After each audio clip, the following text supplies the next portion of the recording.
Yeah, I mean, it took me a while to realize that I had a problem. You know, I used to point my finger at other people. There was always someone else doing something to me. I will say having footage of yourself partying on the weekend on a national scale certainly is very sobering. But it did not happen overnight. You know, I didn't watch Summer House back and go, oh, I'm an alcoholic. I watched it back and be like, fuck the editors, they're terrible, like I'm a good guy. I would get mad and then blaming other people. But I had to take a look in the mirror. I do come from a family of addicts. There's mental illness. You know, my brother had struggled.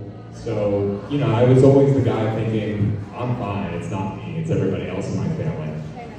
I think you know some people like that. But again, I joined the TV show in 2016.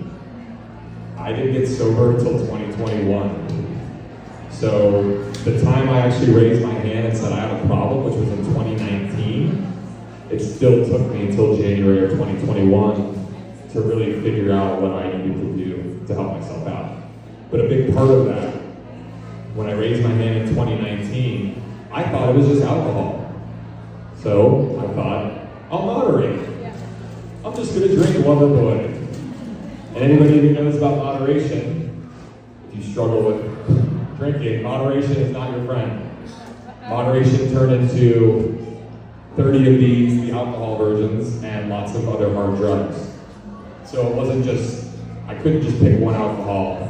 It wasn't working, but okay, like let's join a Tony Robbins Date with Destiny. So I spent a couple $1,000 on the request of a friend of mine who said, you need to go to Tony Robbins, he can help you. So I went to West Palm Beach for 8 days with 10,000 people in a room, and I did all these workshops and really like dug deep, and there were some things I learned about myself there. But guess what? First day I got back to New York City from Tony Robbins, nightclub, all night long, didn't sleep. I couldn't get out of my own way. But I knew I had a problem, but I just didn't know how to, like, what did I do? Like, how do I even start? So, just gonna be honest, 2020 was a very difficult year for a lot of us. I think we all know. Do you love hearing all the Loverboy pops? Cheers. Yeah, you're good. Love hearing the pops, the cracks. No, 2020 was a difficult year for all of us, I would imagine, right? Like, it was a scary time, there's a lot of anxiety, people were getting sick, people were not sure where employment, there was just a lot of isolation. And obviously a lot of people really struggled in that time. I was able to actually take a step back and get a little bit of help during COVID. We started filming a new season of Summer House that summer. It was the summer of 2020, August. And I was trying to like really say, guys, I can't drink, like I need to take a break. And like my friends were being supportive. My mom got remarried and it was really exciting. And then 10 days later, my brother passed away. I got a phone call while we were filming the TV show that I'm on. I was in the house, and I got a call from my mother in the morning. And this is all on camera. If you want to watch, I don't recommend it, but some people do because it helps. I've only seen it one time. That's enough for me. But you know, learning about the passing of your brother on a scale like that, and when you were also struggling, it was just a massive. It's tragic. It was a wake-up call. But guess what? The next day, what did I do? I got wasted. You know, I used my brother's passing as an excuse to do whatever the hell I wanted to do. And again, that's not responsible, but I was like, oh, my brother passed, I can be an asshole again and drink and use, you know, drugs and whatever I want. But it was really several months after that where I'm grieving the loss of my brother and processing all of this, and there's a lot of sadness and emotions. I mean, I was drinking and using cocaine by myself all hours of the day in my own apartment. I wouldn't leave.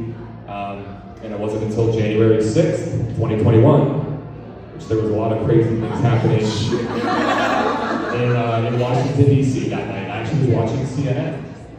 And no joke, I was very upset with what was going on, and I drank a lot of red wine, I did a lot of cocaine. And I drank so much red wine and did so much cocaine, I almost killed myself.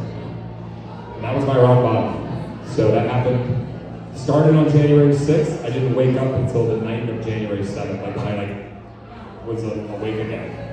I called several people I shouldn't call, threatened things. I don't know what I said, but I scared a lot of people, including myself. January 8th, I had a friend of mine who originally called me out. He's like, if you don't go to AA, you're never gonna stay sober. So I called him up that day and said, I need help. I need to go to AA. He put me in touch with someone, a sponsor. And I got on the phone that first day, January 8th, 2021, and I started going to meetings. And from that day forward, I committed for 90 days going to a meeting, working the steps, working with a sponsor, really digging deep. Because at that time, when I first got sober, Summer House is airing on TV now. Everything I went through in August is now going to replay again on television. Me, going through something, my mom getting remarried, which is a huge high. We had a whole wedding at the house on Zoom because of the time of the year it was with COVID, we couldn't actually attend. So we're watching my mom's wedding, amazing.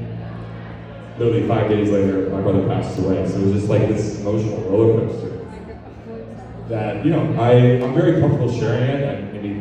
I love my brother to death, but I've shared a lot about it, so I think sound matter of fact, even though it's not. But yeah, I think it was having to relive the passing of your brother on a public platform was incredibly challenging because you have, people connected with it on a really deep level. I've had thousands and thousands of people reach out to me about that moment. A lot of support, a lot of people sharing similar stories, siblings, parents, loved ones who've fallen from overdose or fentanyl or you name it. It's terrorized the streets of Philadelphia, it's terrorized the streets of Pittsburgh, where I'm from.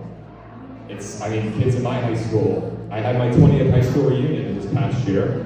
I was student council vice president, so I was very involved, and I had the roster. And I was checking everybody in. And I'm looking at the list, and I'm seeing names, and I'm like, and I look at my friend, I'm like, he's like, they're back. And I'm like, 10 kids in my grade overdose. So it wasn't just my brother, it was kids that I know personally, kids I grew up with. And it was time for me to really look in the mirror. What kind of person am I? Losing your brother to an overdose, and I'm drinking and using cocaine every single day. It was just like I couldn't deal with the pain, but I didn't know how to stop it. And I just really had to get help. So I'm a little long-winded, but I don't know if that answers some of your